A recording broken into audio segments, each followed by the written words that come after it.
ॐ नमो भगवते वासुदेवाय। ॐ नमो भगवते वासुदेवाय।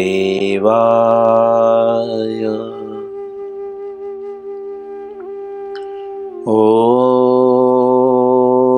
नमो भगवते वासुदेवाय।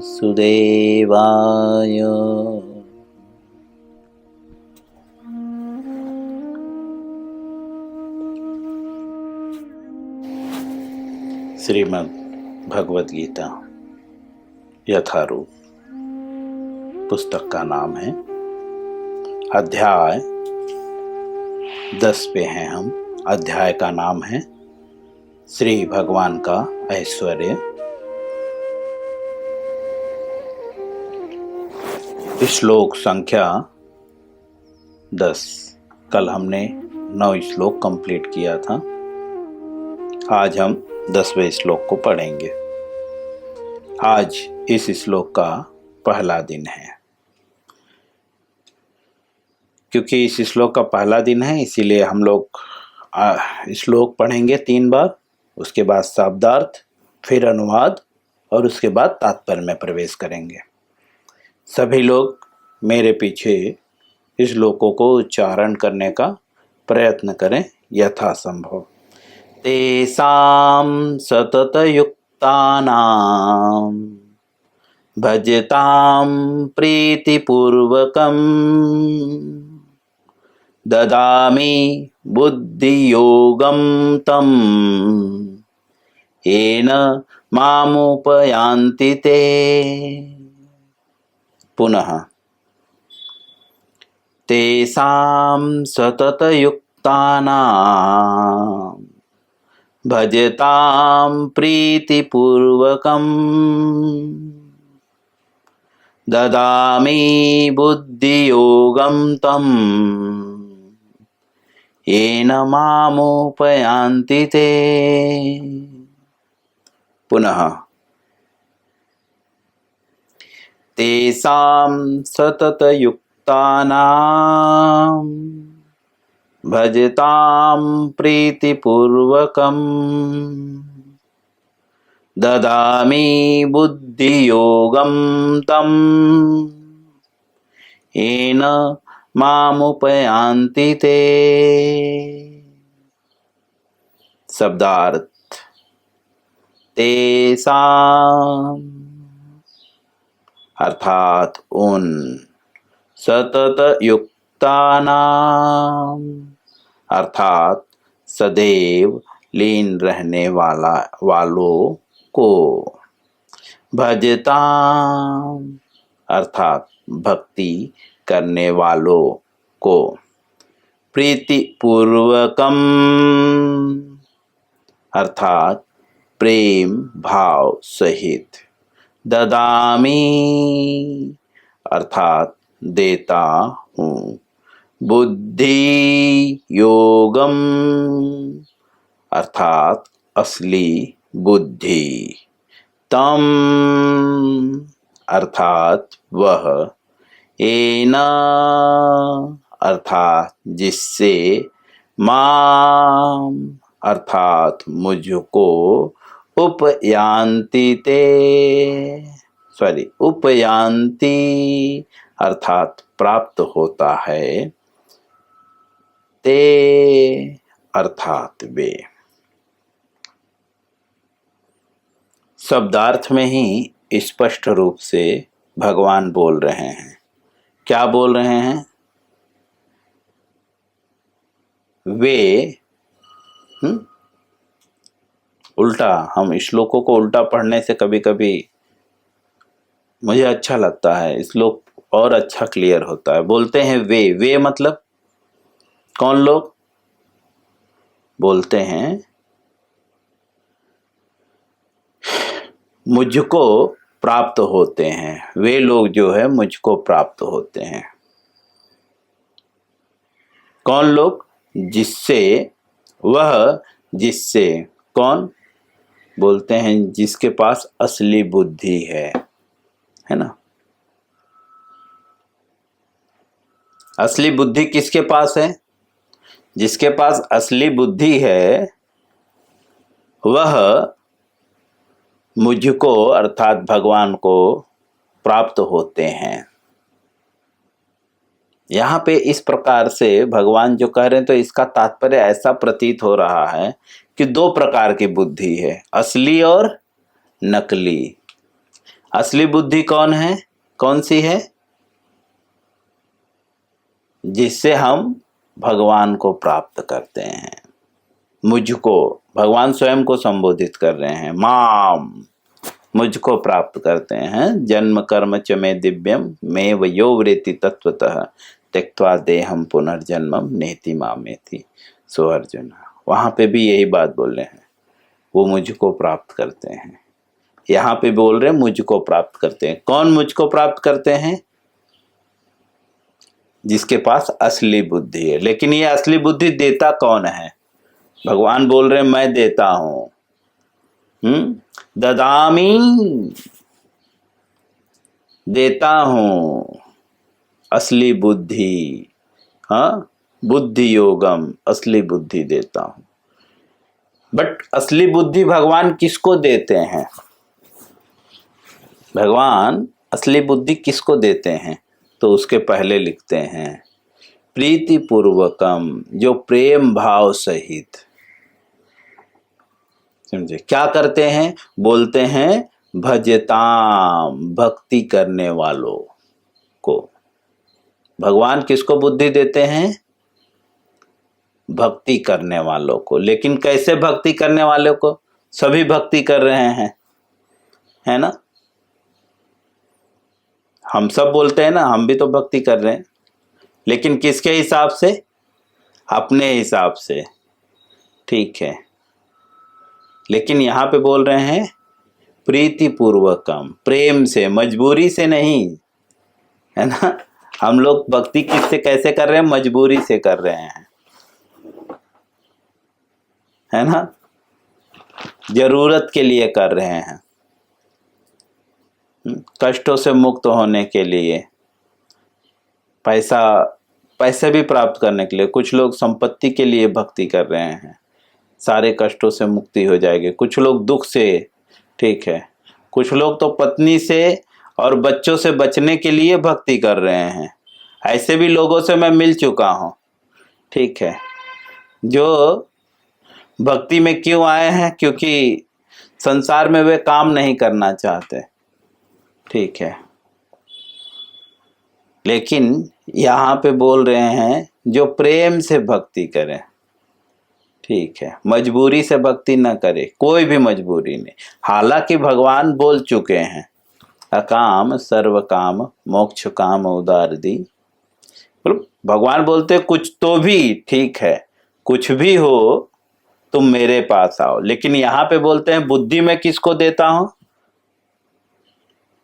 जो प्रीति पूर्वकम, प्रेम पूर्वक जो है, प्रेम भाव से जो है, प्रेम सहित जो है, प्रेम भाव सहित जो है भक्ति करने वाला। लेकिन क्या एक दिन दो दिन भक्ति करने में ठीक है? लेकिन भगवान यहाँ पे क्लियर कर रहे हैं एक दो दिन भक्ति करने वाला नहीं, बोलते हैं सतत युक्ता नाम। सतत मतलब सदैव, हमेशा, समझे, लीन रहने वाले को। हमेशा जो लीन है, सदैव जो भक्ति में लीन है, या सदैव जो भक्ति करने वाला व्यक्ति है, ऐसे व्यक्ति को भगवान बुद्धि देते हैं, असली वाली। एकदम साधारण शब्द का प्रयोग कर रहे हैं, असली वाली बुद्धि, ताकि हम समझ जाएं। और असली बुद्धि के गुण क्या हैं? तो असली बुद्धि से आप भगवान को प्राप्त कर सकते हैं। और नकली बुद्धि से, नकली बुद्धि से इस संसार को प्राप्त करेंगे, भगवान को प्राप्त नहीं करेंगे, ठीक है। तो जैसा कि शब्दार्थ में प्रभुपाद जी स्पष्ट रूप से प्रत्येक शब्दों को समझाते हुए क्लियर करते हैं कि जो सदैव लीन रहने वाला व्यक्ति है, किसमें बोलते हैं, भक्ति करने वाला व्यक्ति, ठीक है, प्रेम सहित मैं उसे असली बुद्धि देता हूँ और उस बुद्धि से वो जो है मुझको प्राप्त होता है। चलिए अनुवाद श्रील प्रभुपाद जी के द्वारा। प्रभुपाद जी लिखते हैं इस श्लोक का अर्थ पूरा 2 लाइनों में बोलते हैं, जो प्रेम पूर्वक मेरी सेवा करने में निरंतर लगे रहते हैं उन्हें मैं ज्ञान प्रदान करता हूँ, जिसके द्वारा वे मुझ तक आ सकते हैं। प्रभुपाद जी लिखते हैं भगवान यहाँ पे क्या कह रहे हैं कि जो प्रेम पूर्वक मेरी सेवा में, भक्ति भी एक प्रकार की सेवा है, ठीक है। भक्ति में बहुत सारे है ना, भक्ति की 9 विधियां हैं, है ना, श्रवणम, कीर्तनम, विष्णु स्मरणम, अर्चनम, वंदनम, दास्यम, साख्यम, आत्मनिवेदनम। ये 9 विधियां हैं भक्ति की, समझे। तो इन विधियों के द्वारा जो भगवान की सेवा करता है, श्रवण भी करना यह भक्ति का अंग है, ठीक है, और कीर्तनम, बोलना भी, मौन नहीं, ठीक है, बोलना भी, ठीक है। विष्णु स्मरणम, भगवान का स्मरण करना। अर्चनम, भगवान की पूजा करना। वंदनम, भगवान से प्रार्थना करना, समझिए। दास्यम, भगवान की सेवा करना, हाँ, दास नौकर, साफ सफाई, पैर दबाना। साख्यम, भगवान से दिल की बातें शेयर करना, समझो। वंदनम अलग है और दिल की बातें शेयर करना अलग है, समझो। दास्यम, साख्यम, आत्मनिवेदनम, प्रार्थना करना। वंदनम अलग है, प्रार्थना अलग है। प्रार्थना मतलब रिक्वेस्ट, वंदनम मतलब ग्लोरिफिकेशन, है ना, दोनों में अंतर है। आत्मनिवेदनम, भक्ति की जो है ये 9 विधियां हैं, ठीक। इन 9 विधियों के द्वारा भक्ति की जाती है। तो जो निरंतर लगे रहते हैं भगवान की सेवा में, किस प्रकार से, प्रेम पूर्वक। प्रेम की एक खासियत है, ठीक है, प्रेम में कुछ भी एक्सपेक्टेशन नहीं रहता, ठीक है। मटेरियल वर्ल्ड में भी जब लड़की और लड़के, एक तरुणी और तरुणियां जब एक दूसरे से प्रेम करते हैं तो कोई एक्सपेक्टेशन नहीं रखता है, नहीं। जो उसने दे दिया, एक छोटा सा फूल भी दे दिया तो वो खुश हो जाते हैं, है ना, देखने मात्र से संतुष्ट हो जाते हैं, समझे।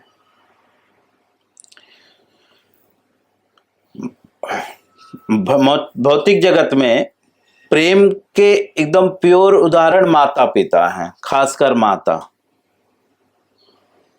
ठीक है।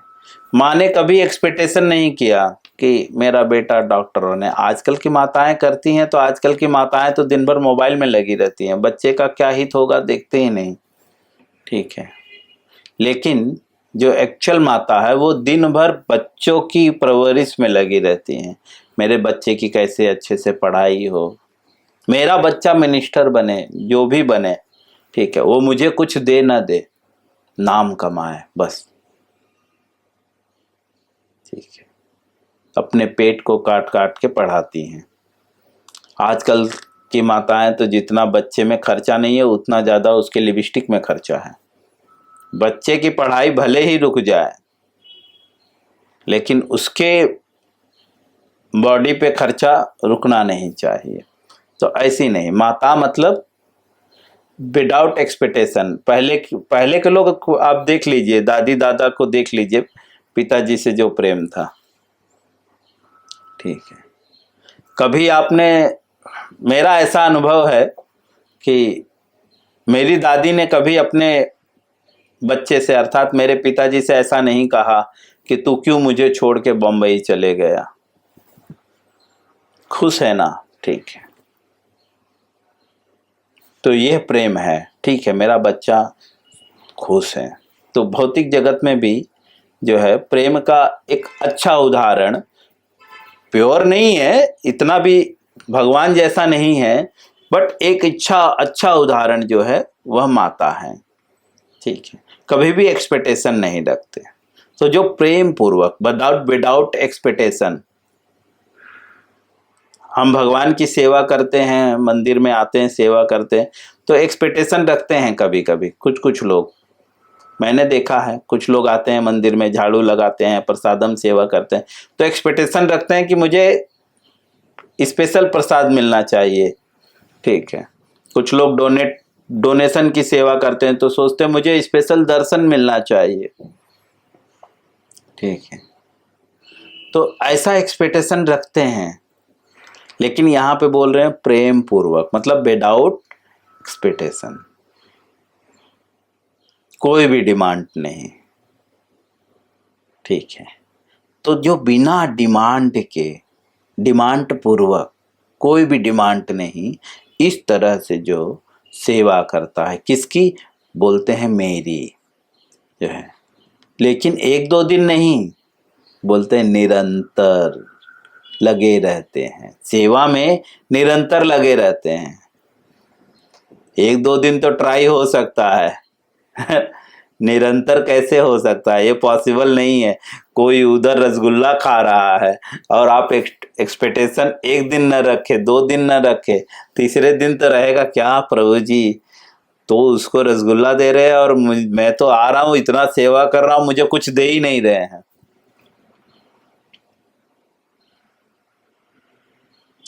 बोलते हैं निरंतर लगे रहते हैं, उन्हें मैं ज्ञान प्रदान करता हूं। भगवान बाकी लोग को ज्ञान नहीं प्रदान करते। इसीलिए आप देखो, जो ऐसे लोग भगवान की सेवा करते हैं लेकिन 56 भोग पैक कर करके लेकर जाते हैं, ऐसे लोग भक्ति में आगे नहीं बढ़ते, वैसे के वैसे उनकी जिंदगी चली जाती है, फंसे रहते हैं। क्योंकि भक्ति में आगे बढ़ने का तात्पर्य वास्तविक ज्ञान प्राप्त करने, क्योंकि जो ऐसे भक्ति करता है उसको भगवान ज्ञान प्रदान करते हैं। और एक ज्ञान, असली ज्ञान का लक्षण क्या है, बोलते हैं कि वो भगवान को प्राप्त करता है, और भगवान को जो प्राप्त कर लिया है उसके लक्षण क्या है, आत्मनेव आत्मन तुष्ट। और क्या लक्षण है, त्रय तापों के होने पर भी वो विचलित नहीं होता, ठीक है। ये भगवान के लक्षण हैं, भगवान को प्राप्त करने के लक्षण हैं कि वो इस शरीर से ही भगवान को प्राप्त किया जा सकता है। ऐसा नहीं कि ये शरीर छोड़ने के बाद, अगर आपको भगवान प्राप्त हो चुके हैं तो आपके अंदर गुण क्या होगा, त्रय ताप, 3 प्रकार के ताप होते हैं, दैहिक, दैविक, भौतिक। रामचरितमानस में दैहिक, दैविक, भौतिक तापा, राम राज कहियो नहीं व्यापा, है ना। 3 प्रकार के ताप राम राज्य में कभी नहीं थे, ठीक है। तो राम राज कहियो नहीं व्यापा, क्या, दैहिक अर्थात दैहिक शरीर के द्वारा कष्ट, दैविक अर्थात देवताओं के द्वारा कष्ट, और भौतिक अर्थात समाज के द्वारा कष्ट। 3 प्रकार के तापों के होने पर भी जो भगवान को प्राप्त कर लिया है वो विचलित नहीं होता।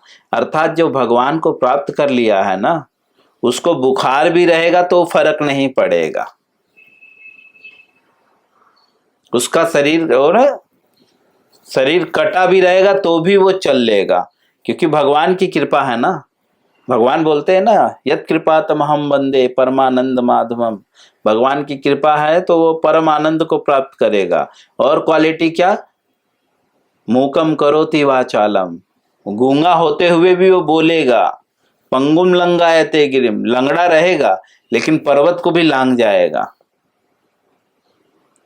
ये भगवान की कृपा का जो है बेनिफिट है। तो जिस पे भगवान की कृपा है, जिसने भगवान को प्राप्त कर लिया है, वो बुखार भी रहेगा तो भी सुबह उठ के नहाएगा, उसको फर्क नहीं, शरीर गर्म रहेगा लेकिन उसको कुछ इफेक्ट नहीं पड़ेगा, है ना। जैसे कि कहीं बहुत आग लगा हो और किसी ने फायर प्रूफ जैकेट पहना हो तो उसको इफेक्ट पड़ेगा आग से? अगर वो आग में गया तो बिल्कुल इफेक्ट नहीं पड़ेगा। उसी तरह से जिसने भगवान की कृपा प्राप्त कर ली है, उसके चारों तरफ कितना भी कुछ भी प्रॉब्लम रहे, उसको कुछ इफेक्ट नहीं पड़ता। यह भगवान की कृपा प्राप्त करने के लक्षण हैं। अगर कोई बोले कि मुझ पे भगवान की कृपा है तो ये लक्षण है, समझे।